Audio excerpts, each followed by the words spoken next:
नमस्कार दोस्तों, मैं विश्वनाथ आप सभी का इस online YouTube channel target with Shivnath में एक बार पुनः स्वागत करूंगा। दोस्तों, इसके पिछले क्लास में हम लोगों ने क्लास 9th के मैथमेटिक्स को चर्चा करते हुए कुछ बहुपद की बेसिक चीज़ों के बारे में चर्चा किया गया था। तो आज उसी क्लास को हम लोग आगे बढ़ाने का प्रयास करेंगे और उससे संबंधित कुछ एक्सरसाइज करने का प्रयास करेंगे। और मैं कहूँगा कि हमारे जो क्लास 9th के स्टूडेंट हैं वो कॉपी और पेन लेकर तैयार हो जाएं और आज हम लोग एक्सरसाइज करने का प्रयास करेंगे। और इसके पिछली क्लास में हम लोगों ने बहुत सारे बहुपद से संबंधित बहुत सारे तथ्य, बहुत सारे उसकी परिभाषाओं के बारे में हम लोगों ने चर्चा किया था। तो आज उसी क्लास को हम आगे बढ़ाएंगे। दोस्तों, एक चीज हम ये कहेंगे आपसे कि मैथ पढ़ने के लिए राइटर और पब्लिकेशन पे आप फोकस मत करिए। आपका मूल ध्येय, मूल फोकस आपको फार्मूले पे होना चाहिए, जिसे हम बहुत अच्छी तरह से समझाने का प्रयास कर रहे हैं। और आप लोग अगर अच्छे से फॉलो करेंगे तो आपको किसी भी प्रकार की समस्या नहीं आने वाली है। तो चलिए स्टार्ट करते हैं। आज का हमारा टॉपिक है पॉलिनोमियल्स।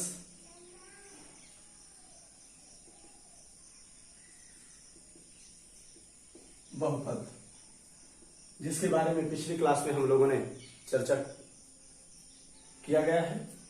तो आज एक्सरसाइज पे चलेंगे। इसके पिछली क्लास को एक बार हम तेजी से रिकॉल करेंगे। जो हमारे नए स्टूडेंट हैं, मैं उनसे कहूंगा कि इस क्लास को देखने से पहले वो पिछली क्लास को एक बार अच्छे से रिवाइज करें, जिससे उनको सारी बेसिक चीजें आपके दिमाग में होनी चाहिए, तभी आप अच्छे से एक्सरसाइज कर पाएंगे। तो चलिए, हम लोगों ने इसकी पिछली क्लास में देखा था कि बहुपद किसे कहते हैं, बहुपद की कुछ विशेषताएं बताई गई थी और उससे संबंधित कुछ बहुपद के मानक रूप और बहुपद की घात के बारे में चर्चा करेंगे। उसी से संबंधित आज हम लोग एक्सरसाइज लगाने का प्रयास करेंगे। तो देखेंगे, बहुत सारे मित्र हमारे जो पिछले वीडियो को अच्छे से देखे होंगे वो एक्सरसाइज कर भी रहे होंगे। आज उसी को हम लोग यहाँ पे एक्सरसाइज करेंगे। हमारे पास एक बुक्स अवेलेबल है, मैं उस बुक्स से आपको एक्सरसाइज कराऊंगा और आप किसी भी राइटर की और किसी भी पब्लिकेशन की बुक से आप क्वेश्चन करिए और आपको उस क्वेश्चन करने में कोई प्रॉब्लम आती है तो आप कमेंट करके हमें जरूर बताएं। क्योंकि जब तक आपका कमेंट नहीं आता दोस्तों, तब तक हम आपके बारे में समझ नहीं पाते कि आपको वीडियो अच्छा लग रहा है या आपको सारी चीजें समझ में आ रही हैं कि नहीं आ रही हैं। तो आप कमेंट जरूर करते रहें, जिससे हम सारी चीजें क्लियर कर सके आपके लिए। तो चलिए, हम लोगों ने देखा था कि बहुपद किसे कहते हैं। चर और अचर राशियों के संयोग से, चर और अचर राशियों के गणितीय संक्रियाओं के संयोग से बनने वाले बीजीय व्यंजक को बहुपद कहते हैं। ठीक, अर्थात किसी बहुपद में किन चीजों का समावेश होता है? चर और अचर राशियां, non variable and variable, variable and non variable factor, और जितने भी एल्जेब्रिक फंक्शन, आपके जो मैथमेटिक्स फंक्शन है जिसे हम गणितीय संक्रियाएं कहते हैं,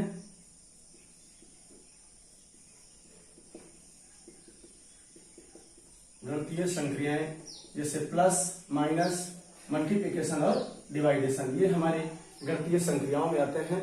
और चर और अचर पद तो आप जानते ही होंगे।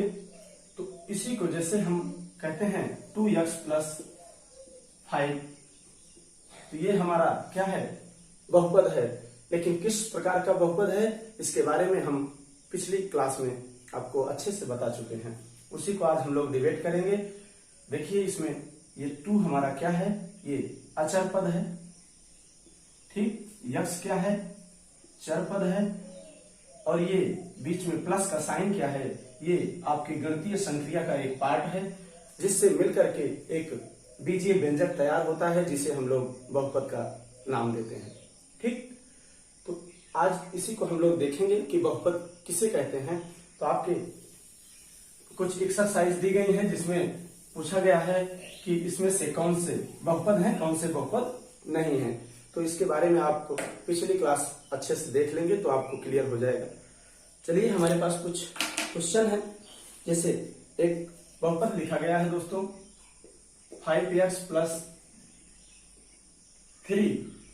ये पूछ रहा है कि ये किस टाइप का बहुपद है।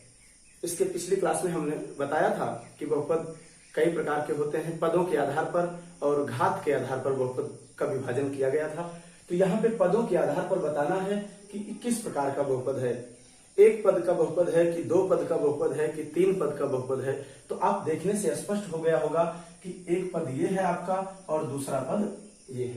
तो ये क्या है, द्विपदीय बहुपद है, द्विपदीय बहुपद। ठीक, किसी को यदि किसी प्रकार का डाउट होगा दोस्तों तो कमेंट जरूर करिएगा। नेक्स्ट क्वेश्चन है आपका, मान लीजिए दोस्तों ये लिखा है √x 3√x + 5 = ये पूछ रहा है कि ये बहुपद है या नहीं।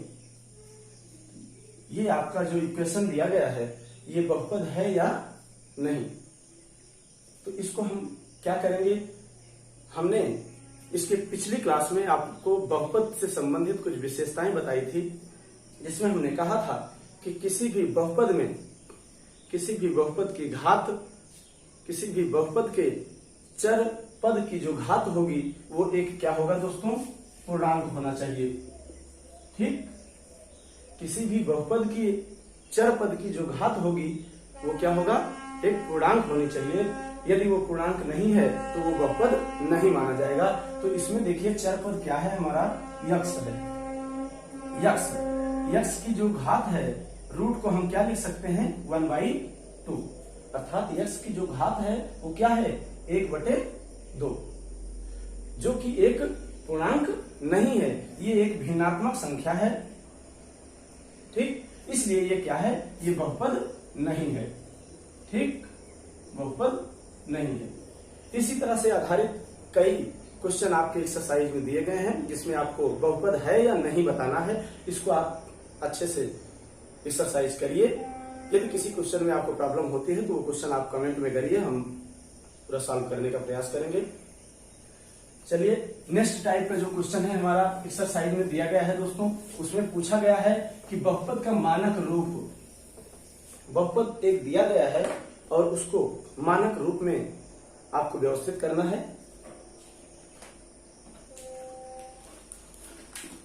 एक क्वेश्चन है, ये क्वेश्चन दिया गया है दोस्तों 2x³ + 6 + x² - x⁵ + 6x। ठीक, ये आपका क्वेश्चन है और इसमें बताना है आपको, इस क्वेश्चन को मानक रूप में व्यवस्थित करना है। मैं फिर से लिख दे रहा हूं, 2x³ + 6 + x² - x⁵ + 6x। ठीक, ये आपका क्वेश्चन है, इसको आपको मानक रूप में लिखना है। तो हमने इसके पिछली क्लास में बताया था कि मानक रूप किसे कहते हैं। मानक रूप किसी भी बहुपद को उसके घात के अनुसार, किसी भी बहुपद को उसके डिग्री के क्रम में, उसके घात के क्रम में आरोही या अवरोही क्रम में व्यवस्थित करना बहुपद का मानक रूप कहलाता है। आरोही या अवरोही अर्थात असेंडिंग एंड डिसेंडिंग ऑर्डर में, उसके डिग्री के according ascending and descending order में उसको व्यवस्थित करना ही क्या कहलाता है, आपका मानक रूप कहलाता है। तो हम इसका मानक रूप लिखने जा रहे हैं दोस्तों। मानक रूप क्या होगा, आप किसी एक क्वेश्चन को समझने का प्रयास करिए, उसके फार्मूले को पकड़ने का प्रयास करिए दोस्तों। बाकी एक्सरसाइज बहुत ज्यादा कराने की आवश्यकता नहीं है, मैं आपको सारे फार्मूले एकदम क्लियर कर दूंगा, आप एक्सरसाइज करने का प्रयास करेंगे और जिस क्वेश्चन में आपको प्रॉब्लम हो वो कमेंट में जरूर करें। तो चलिए इसको देखते हैं। मानक रूप क्या होता है, हमने बताया कि किसी भी बहुपद को उसके घात के क्रम में असेंडिंग एंड डिसेंडिंग ऑर्डर अर्थात आरोही या अवरोही क्रम में व्यवस्थित करना है। तो पहले हम आरोही क्रम में व्यवस्थित करते हैं। आरोही क्रम, आपको दोनों क्रम में व्यवस्थित करने की जरूरत नहीं है, आपको किसी एक ही क्रम में व्यवस्थित करना है। हम यहाँ पे दोनों क्रम में व्यवस्थित करेंगे। आरोही क्रम, आरोही क्रम का मतलब है कि बढ़ते हुए क्रम में। तो बढ़ते हुए क्रम में हमको देखना है कि अपने इस इक्वेशन में जो अचर पद है उसकी घात क्या है। देखिए यहाँ पे x की घात क्या है 3, यहाँ पे x की घात क्या है 2, और यहाँ पे x की घात क्या है 5, और यहाँ पे x की घात क्या मानी जाएगी दोस्तों 1 मानी जाएगी। हमने इसके पिछली क्लास में बताया था कि यदि किसी भी चर पद में घात नहीं लगी तो उसकी घात क्या मानी जाती है 1 मानी जाती है। ठीक, तो चलिए हम इसको और आरोही क्रम में व्यवस्थित करते हैं। आरोही क्रम का मतलब है कि बढ़ते हुए क्रम, किसके, इस चर पद के घात के बढ़ते हुए क्रम में। तो सबसे पहले हम उस पद को लिखते हैं जिसमें चर पद की सबसे कम घात है। और यदि ध्यान रखना है दोस्तों, यदि कोई अचर पद आता है केवल, जैसे यहाँ पे 6 आया है, तो इसमें कोई भी चर पद नहीं है, तो इसलिए इसको सबसे पहले हम लिख लेते हैं। ठीक, उसके बाद फिर प्लस। देखिए अब इसमें हम देखेंगे कि यक्ष का ऐसा कौन सा पद है जिसकी घात सबसे छोटी है। तो देखिए यहाँ पे 6x की पावर 1, चूंकि हमको बढ़ते क्रम में लिखना है तो यहाँ पे हो जाएगा 6x केवल, चूंकि जिसकी घात 1 होती है उसको लिखा नहीं जाता है। फिर नेक्स्ट चलते हैं। अब 1 से बड़ी घात देखेंगे, ये देखिए ये वाला फंक्शन है आपका प्लस x²। फिर अब इस 2 से बड़ी घात का देखेंगे तो ये आपका नेक्स्ट प्लस 2x की पावर 3। ठीक, अब नेक्स्ट अब देखिए आपका एक फंक्शन और बचता है, ये x की पावर 5। तो यहाँ पे साइन इसका क्या है, माइनस साइन है, तो माइनस के साथ x की पावर 5। ठीक, तो ये आपका क्या हो गया आरोही क्रम, ये आपका इस बहुपद का क्या हो गया मानक रूप हो गया। ठीक, इसी को अगर हम अवरोही क्रम में व्यवस्थित करेंगे, अवरोही क्रम में व्यवस्थित करेंगे तो क्या होगा, जस्ट इसी को अपोजिट कर दीजिए, अवरोही क्रम में हो जाएगा। घटते हुए क्रम में, घटते क्रम का मतलब है कि आप सबसे बड़ी घात पहले, फिर उससे कम, फिर उससे कम, ऐसे लिखते जाएंगे। तो यहाँ पे देखिए सबसे बड़ी घात क्या है, इसी क्रम को हम उलट देंगे, या फिर इस फंक्शन से चलेंगे तो सबसे पहली घात, सबसे पहले देखिए सबसे बड़ी घात, तो माइनस x की पावर 5 सबसे पहले आ जाएगा।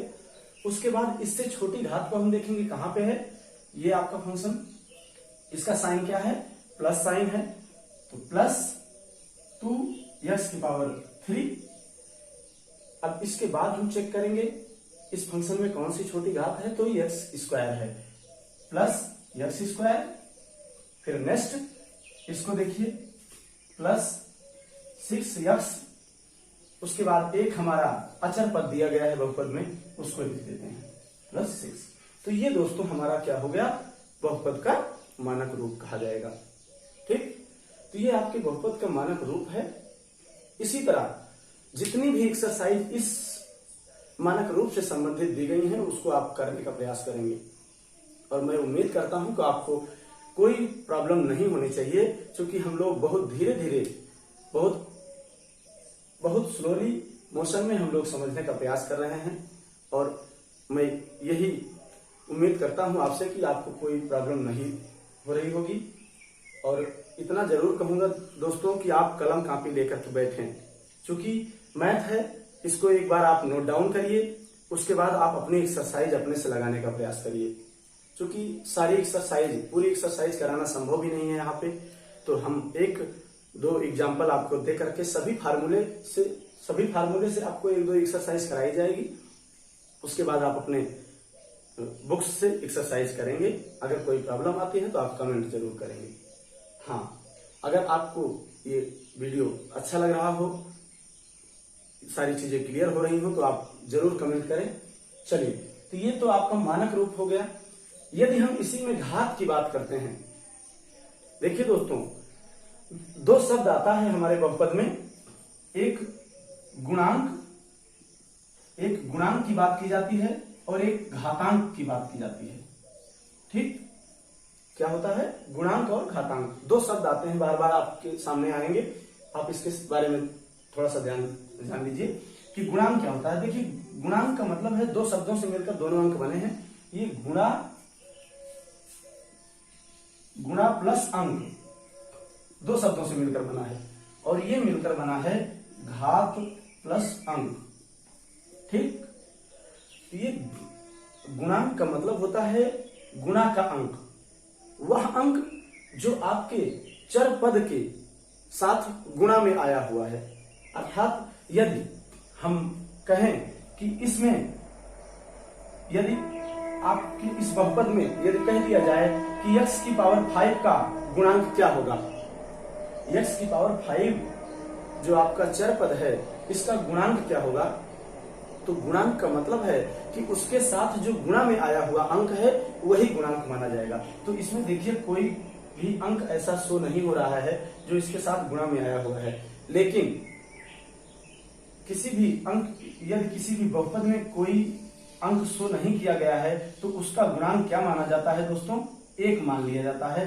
कि यदि किसी भी बहुपद में, किसी भी बहुपद के चर राशि में कोई अंक गुणा में नहीं आया है तो उसका गुणांक कितना माना जाता है, 1 मान लिया जाता है। इस व्यंजक में आप देखेंगे तो इसमें जो आपका गुणांक क्या होगा, 2 होगा। ठीक, ऐसे सभी पद का अगर आपका गुणांक पूछा जाए तो गुणांक का मतलब होता है कि चर पद के साथ जो अंक गुणा में आया हो उसी को गुणांक कहते हैं। इस पद का गुणांक क्या होगा, देखिए इसमें भी कोई अंक नहीं है तो इसका गुणांक क्या माना जाएगा, 1 माना जाएगा। इसका क्या गुणांक होगा, इसका गुणांक क्या होगा, 6 होगा। ठीक, तो ये गुणांक हो गया। यदि अगर घातांक की बात की जाए तो घातांक का मतलब होता है घात का अंक। ठीक, अब इस अचर पद, इस बहुपद में चर पद जो दिख रहे हैं आपको, कौन कौन से, यक्ष क्या है, हमारे सभी चर पद हैं। ठीक, तो इस चर पद में जो घात लगी है उसी को क्या कहेंगे, घातांक कहेंगे। अर्थात कि पहले, इस बहुपद के पहले पद का जो घातांक होगा वो क्या होगा, 5 होगा। दूसरे पद का जो घातांक होगा वो 3 होगा।